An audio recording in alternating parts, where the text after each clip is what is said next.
This game is so nostalgic to me because it's 10 years old already, but it does feel so nostalgic. Like Black Ops 1. Though both those games are 10 years old this week. It's so weird to think that because I remember when they were like 5 years old and we're like, "Oh, yeah, okay." But now they're bloody 10 years old and while this game's got a remaster for some reason, it's actually not bad of a remaster. I mean, the game already looked visually stunning on the 360, so kind of like Red Dead Redemption 2. Red Dead Redemption 2 was an Xbox One game. Red Dead Redemption 1. That game looked gorgeous and came out the same year. 2010 was really a graphical showcase for that for that generation anyway. The 360 PS3, but they've improved, I guess, improved some of the visuals in this game. The controls are a little better, and you can feel that the game does feel better to play.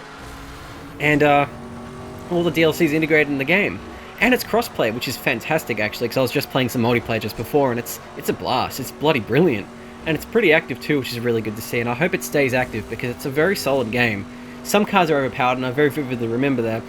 And I'm so glad that the PC version has its DLC, because I remember being an 11-year-old little shit and basically begging on a forum for EA to release the DLC for PC, because some of those cars were like some of my dream cars as a kid, and some of them still are to a degree, like the Bugatti Veyron Supersport and Lamborghini Sesto Elemento and stuff like that. But they eventually did it like 10 years later, but you know, better late than never, I guess. And in this game's current state on Xbox One, it's actually not too bad. Now, I did record some footage a couple days ago, and I was a little more disappointed because there were some audio bugs. There was some, like, the game would crash when you enabled crossplay in the initial loading menu, which I thought was a bit bizarre, but apparently they hadn't even enabled crossplay for Xbox One, which did make sense when I loaded up the multiplayer and there was only one other dude in there and he was also an Xbox, so I just kind of went, whatever, you know, I'll just wait for a patch. A bit disappointing that the game launched in that state, but it didn't take too long for them to patch it, and now it's in a pretty decent state. The negatives are, well, the game hasn't got that big of a visual boost. I mean, the game looks great. As I said at the start of the video, it looks great, so I don't get it. I mean, it runs at 1080p, I guess. But anyway, and they've removed content, which is annoying. Mind you, all the DLCs are there and accounted for, which is good. I think even the 3 convertibles they released, it like was the only bit of DLC they released for PCs there as well. I'm not 100% sure. I haven't actually checked. I hope it is. But like the Carbon Motors E7, which makes sense. The company's no longer around, so that makes sense. And I've still got my 360 disc anyway, so if I really want to drive that car. And the other 2 cars, which are both Mercedes McLaren vehicles, I do want to drive those personally because I really like them.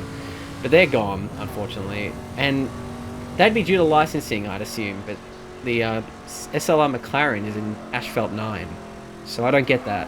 I don't get what's going on there. It's like the whole Toyota thing with Forza and Porsche when EA had the license to Porsche cars only. Like, ironically, during this period, actually. So I kind of don't get it, but I mean, other than that, I don't think the remaster is worth 60 Australian dollars or apparently 30 US dollars. If you get it on sale, or if it goes through EA Play, 100% give it a shot, but it's not worth the full retail price. I only bought it because, I mean, I'm so nostalgic for the game that I just wanted to play it again. And I had played a bit of the 360 game beforehand, about a month or two. Actually, it's been 2 months since that. Bloody hell. But yeah, like 2 months ago, I was playing a lot of it on 360 and all that, and I just thought, well, the remaster, if it is true, is coming out eventually, so I just thought I'd just wait for that. So, yeah, that's really it. That's really about it. I mean, the car list is still pretty solid, but it's really weird because, like, you look at these cars and you go, oh, these were brand new. Like, most of these were in production and brand new when the game came out, but 10 years on, well, I think only one of them is still in actual production. You know, in its current model anyway, that hasn't been refreshed or discontinued, so on. And that's the Nissan 370Z. Like, that thing is still in production 10 years later. Now, I could be wrong, but I'm pretty sure that's pretty much the only car. I mean, the Maserati Gran Turismo Cabriolet, Gran Cabrio and Gran Turismo Coupe were in production until 2018, but that's pretty much it in terms of road relevancy today. But it's not really a big deal. And the soundtrack's nostalgic as hell too. Like, I mean, this game had Black River Motorcycle Club in it, and this is how I discovered that band, and it's coming up to 10 years since I discovered that band, and it's because of this game that I discovered that band, and because of that band I got into bass and got into drums. So you can see why this game holds a lot of sentimental value for me. So here's some police gameplay, ACAB. But yeah, it's just a great game overall. As I said before, if it goes on EA Play, as it's called now, a bit weird, do give it a shot. Multiplayer will actually be probably very active for a while because of it, actually. But yeah, I don't really have much else to say other than I will give the Nintendo Switch version a shot eventually down the line. Like, I do plan on buying it because this portably, it sounds very appealing. But I'm probably going to get it on sale like during Christmas or something, because this game will probably be on sale during Christmas. I'm not 100% sure the likelihood of that, but I reckon it will be. I mean, why wouldn't it be? I guess, I don't know. I don't know. Ah, well. So yeah, I don't have much else to say about this game other than it's there. Oh, actually, I should go on about how big the game is. It's like 21 gig on Xbox. Actually, I can check right now for you, actually. Oh, I just pressed B. That took me back to the main menu, because I actually have the game running behind me right now. But the game is roughly 21.9 gig, which is considerably bigger than what it was on Xbox 360. I believe the game on the Xbox 360 was about 8 point something gig, something like that.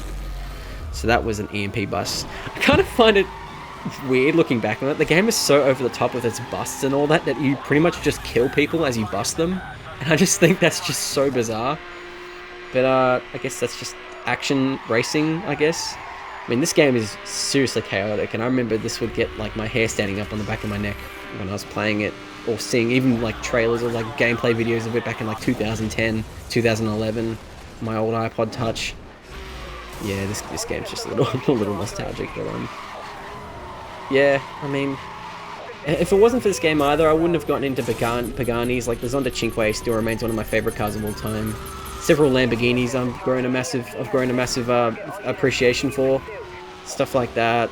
This isn't going too well for me this run, but I ended up eventually prevailing. But yeah, as you can see at this point, it's not going too well.